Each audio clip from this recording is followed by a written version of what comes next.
Bonjour à tous et bienvenue dans Bref Frontières. Donc rapidement ici il faut Fujin, Magena et Arthur et lancer le SBB de Magena et d'Arthur. Donc pourquoi est-ce qu'il faut faire ça? C'est pour en fait que Arthur ait le buff multi-éléments et frappe donc tous les membres de Colcodron avec tous les éléments. Comme ça en fait ils perdent à peu près la vie en même temps.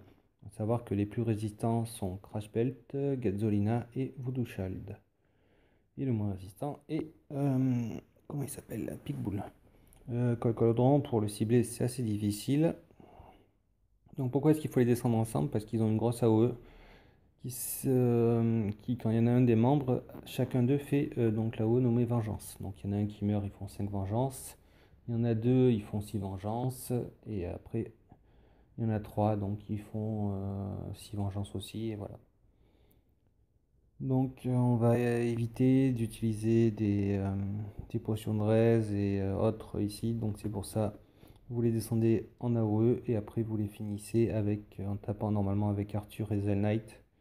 Normalement, Magena et Limi se suffisent pour assurer une protection constante. Donc l'équipe, vite fait, on a Arthur qui est là. Alors Arthur, je sais que j'ai dit du mal de lui, c'est mon leader. Ici, il est très utile parce que son SBB tape en AOE, il se re-remplit automatiquement. Donc, il n'y a pas besoin de le remplir. Je voulais prendre une riche, mais je me suis dit non. Il buff critique et le leader skill, donc all stat et 150% aux dégâts critiques. Donc, très intéressant. Et il a l'UBB, donc son UBB sera utile contre Blink. Zell Knight, il est là pour le drop de CC, de CV et remplir la jauge de BB. Et aussi parce qu'il a un coût faible. Magena est très utile pour son buff multi-élément pour le premier combat. Après, elle a le hot qui permet de contrer parce qu'il y a un dot. Et après, attack down et le petit bouclier élémentaire. Elimi très utile aussi. Elle heal parce que Plumatashi a le Wreckdown, donc il faut absolument heal. Si même déjà qu'Elimi a du mal, alors si vous partez sans heal, j'ai peur que ça se passe mal. Enfin, personnellement, j'ai essayé avec Yggdrasil. Je pensais que le hot plus les CV plus la rec à 130% d'Yggdrasil suffirait avec le bouclier, mais non, ça n'a pas suffi. Donc il faut absolument Elimi en plus qui fait mitigeur et qui buff défense. Donc Blink, le danger vient de ses attaques STBB. Donc ici il faut UBB Arthur autant de fois que possible pour la descendre rapidement.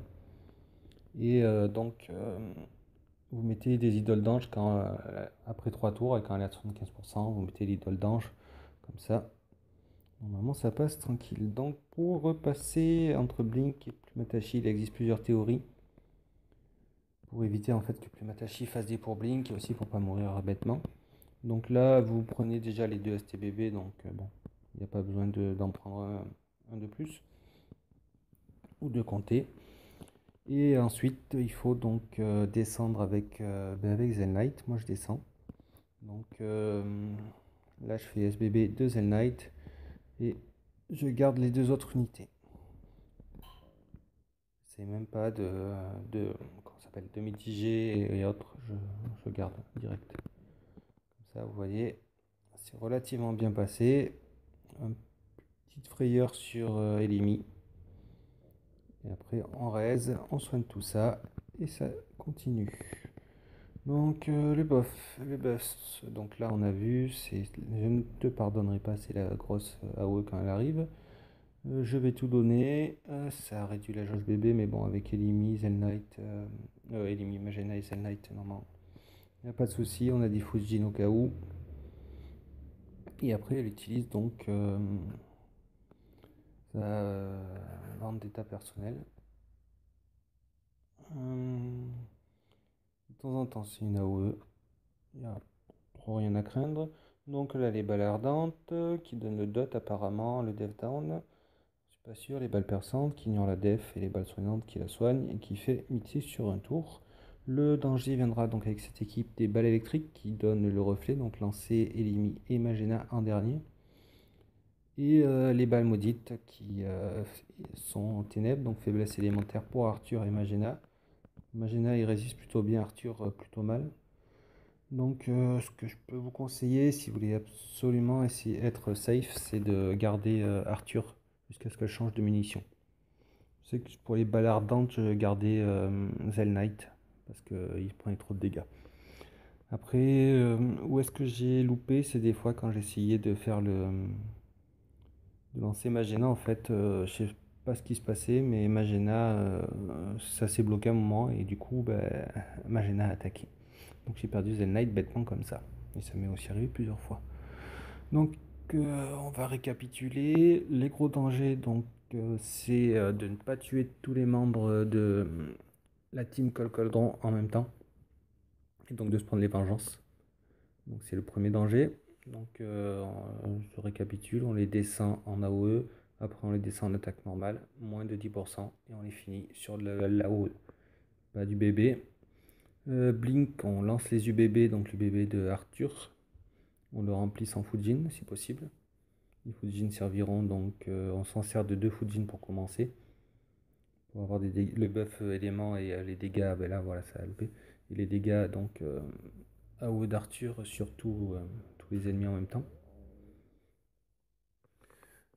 Et donc voilà, Blink, on essaye de la tuer le plus vite possible pour éviter d'utiliser trop de res. Voilà, ben là j'ai plus de res parce que Imi ça s'est pas lancé et du coup j'ai perdu Zell Knight et Magena.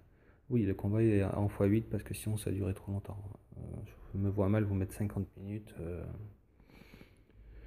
50 minutes de combat. Donc là, voilà, c'est les balles maudites. Et vous voyez, Arthur 224, j'ai eu chaud. Vous pouvez changer les sphères. Après, personnellement, ça marchait plutôt bien, donc je suis resté comme ça. Pourquoi est-ce que je vous dis de faire de garder Arthur? Parce que là, vous voyez, il a 8000 points de vie. Si elle fait son AOE, il risque d'y passer. Donc c'est pour ça. Si vous voyez que ça passe pas, gardez Arthur et ça coûte rien. Et au moins, vous réussissez le combat. Parce qu'à 70 d'énergie, il faut du temps avant que ça se remplisse. Donc, on était à Blink, donc là, tu es la plus vite. Au Switch, donc être sûr d'avoir encaissé 2 STBB. Moi, j'ai toujours fait ça et ça a toujours passé. Après, apparemment, il y aurait une fenêtre entre 1 et 3% pendant laquelle, en fait, ça switcherait et elle ferait pas forcément trop mal. Et elle ferait pas son pour Blink. Je suis pas sûr de ça. Et apparemment, en commentaire, il y en avait qui disaient que ça marchait pas. Et puis la fenêtre est, enfin, on peut tellement facilement la louper que voilà. Donc, vous lancez votre frappeur et vous gardez les autres si vous voyez que Blink est tombé. Bah, faites attention bien sûr d'être full life, quitte à faire un tour blanc, c'est-à-dire à garder les frappeurs et à lancer juste Elimi et Imagena. Imagena le hot qui permet de contrer les dots. Faites attention, donc je le redis, mais à ces balles foudroyantes qui lui donnent pendant un tour le reflet de dégâts. Si vous n'êtes pas sûr pour les tours suivants, attendez que ça défile. Je vais tout donner, surchauffe, et elle se protège de l'attaque down et de la défense down. Et son rack down, je pensais que c'était rien, mais en fait c'est très ennuyeux. Voilà, comme des cas comme ça, Arthur il est pas full life. Voilà. Sinon, j'ai bien aimé le trial, enfin le trial, le défi. C'est sympa, combattre les membres de Col Coldron, puis Blink. Et après, l'arrivée de Plumatashi, c'est vrai que ça a surpris le premier niveau avec son pour Blink qui est absolument inévitable. J'ai pas gémé sur le premier niveau, je pense que c'est con de gémer pour réussir, surtout le premier niveau d'un défi ultime, vaut mieux connaître la strat et continuer. Je n'ai pas utilisé le fanal parce que vous n'avez pas eu de vidéo sur les héros d'El Gaïa, donc c'est que j'ai pas le fanal. Et voilà.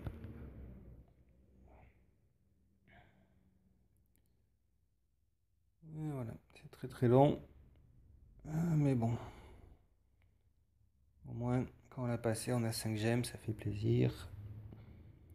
Les fragments de verre ont juste besoin de faire les 3 premiers niveaux. Donc voilà. Après les lunettes de Blink, je sais pas trop qu'en penser. Ça, je sais pas, le fait qu'il y ait un ignore défense, ça me déplaît un peu. Après, sinon 30% de plus sans être une sphère stat, c'est énorme quoi. Ça fait, on va avec la véritable emblème d'El Gaia ou l'emblème secret, je sais plus. Le cœur de Scalmol, on va avoir des unités qui ont une vie de monstre. Bon, mais sur ce, je vous dis à bientôt. Ciao, ciao!